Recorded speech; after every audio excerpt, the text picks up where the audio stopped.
Исәнмесез, эфирда яңалыклар чыгарылышы озын-узак яллардан соң студияда сезне мин Роза Хабибуллина сәламлим. Бүгенге төп темалар турында. Җиңүнең 40 еллыгы урамында юлларны капиталь төзекләндерәләр, ремонт эшләре кайчан төгәлләнер? Һава торышы комаучаламыймы? Кайнар суны өзәләр, әмма соңрак опрессовка вакыты кичектерелде. Сәламәтлекләре шикле булса да, мөмкинлекләре зур. Һава барысы өчен дә ачык. Проектында катнашучылар парашюттан сикерде. Шолда бу елның иң масштаблы юлын капиталь төзекләндерү дәвам итә. Җиңүнең 40 еллыгы урамында асфальт җыя башлаганнар. Гомуми мәйдан 103 мең квадрат метр. Юлчылар эшләрне вакытыннан алдан тәмамларга тели. Исегезгә төшерәм, урамны төзекләндерүгә 840 миллион сум акча бүленгән. Теманы Гүзәл Шихапов дәвам итә. Һава торышы уңай булганда асфальтны мөмкин кадәр тизрәк җәеп өлгерергә кирәк. Бүген юлчылар Халыклар дуслыгы һәм Рәис Биләев проспектлар арасында эшли. Юлны вакыт ябып торалар. Бөтенләй түгел, берәр полосасын гына. Кайбер машина йөртүчеләргә бу ошамый. Ну, конечно, по-другому. Хотя бы одну полосу закрыли, сделали, потом следующую, а то там вот перекрыли, что делать? Юлчылар мондай карар схема буенча кабул ителде дип аңлатылар. Бу юлдагы куркынычсызлыкны тәэмин итәр өчен кирәк. Что касается закрытия или организации дорожного движения, стараемся относиться к этому делу гуманно. Для людей создаем альтернативный проезд. Согласно схеме организации движения уж работаем.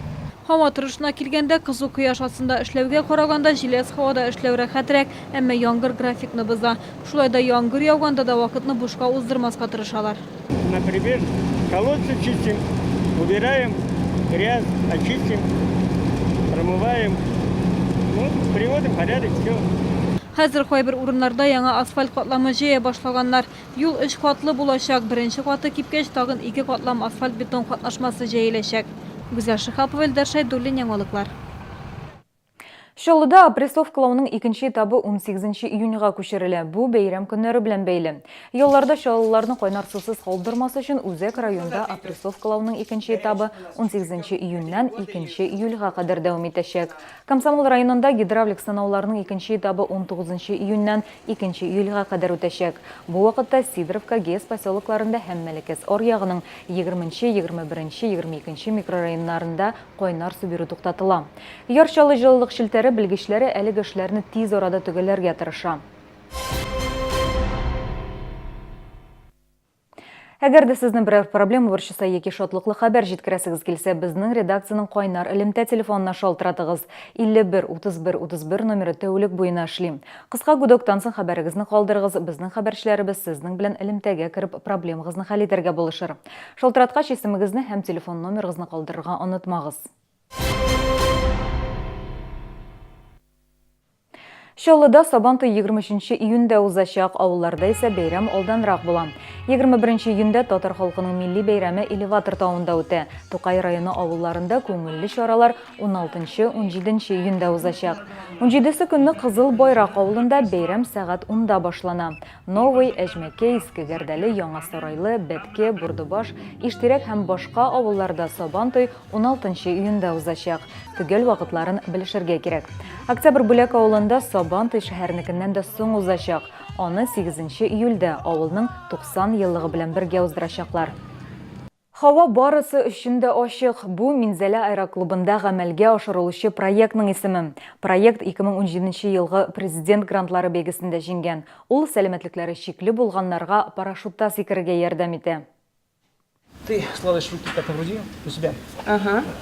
Так. Ложишь голову на плечо. Не на плечо, не себе на плечо, не на плечо. Ага. Я говорю, готово, ты ж за ВДВ. Вышли из самолета. Инструктаж үзе бер күңелле вакыйга биредә шаярталар да, өйрәтәләр дә. Һава барысы өчен дә ачык проекты катнашучыларга социаль-психологик яктан ярдәм күрсәтү өчен кирәк. Что вы ждете вот от этого ощущения полета в свободном полете? Адреналина. Такого адреналина, которого мне не хватает по жизни. Вот. Кайф. Думаю, наслаждаться буду. Не страшно нисколько. Это давнешняя моя мечта. С удовольствием хочу прыгать, но не знаю там, как будет. Инструктаж узганнан соң катнашучылар самолетка утырдылар һәм ниһаять аларның хыялы чынга ашты.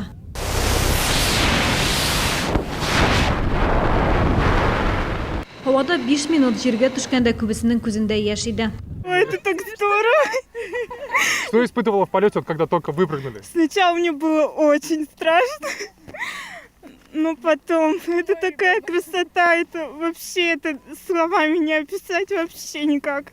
Әлеге проектның тагын бер максаты халыкара парашют фестивале өчен катнашучылар сайлау, бәйгедә исә җиңү өчен ярышачаклар. Разница принципиальная, конечно. То есть аэродинамическая труба оттачиваются какие-то навыки, там, способности. А сам прыжок – это очень большой выброс адреналина. То есть свободное падение, если вы посмотрите сейчас видео, это, конечно же, и эмоции, и страх немножко, и как бы открытие себя в чем-то. Ахырдан һәрбер катнашучы сертификат алды. Бу вакыйга күпләрнең сәламәтлекләре шикле булса да, мөмкинлекләре зур булуын күрсәтә. Гүзәл Шихапова, Константин Велич, Ленар Султанов, яңалыклар. Иртәгә Рамазан айының соңгы көне. Шалыда сәхәр ашау 0 сәгать 45 минутта тәмам булырга тиеш. Авыз ачу 20 сәгать 16 минутта башлана. Ураза өчен 3 гамәл фарыз. Ният, ашау ичүдән тыелу, җинси якынлыктан тыелу. Ураза 15 июньдә тәмамлана. Рамазан аенда фитр сәдакасы түләнергә тиеш.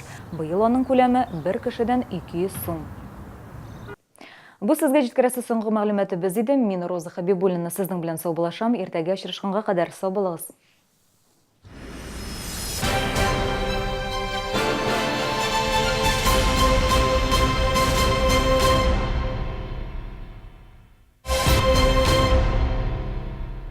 Ем пломбир советский. Вкусный самый. Пломбир советский. Вкус детства от компании «Славица». Комфортное лечение зубов по доступным ценам. Стоматология «Улыбка». 39 23 23. Открылся первый в Набережных Челнах центр лечения и реабилитации пациентов, страдающих лимфостазом. Мануальный лимфодренажный массаж с бандажированием, лечебная физкультура. Прием ведет врач-лимфолог, сердечно-сосудистый хирург Валиулин Дамир Хамзаевич.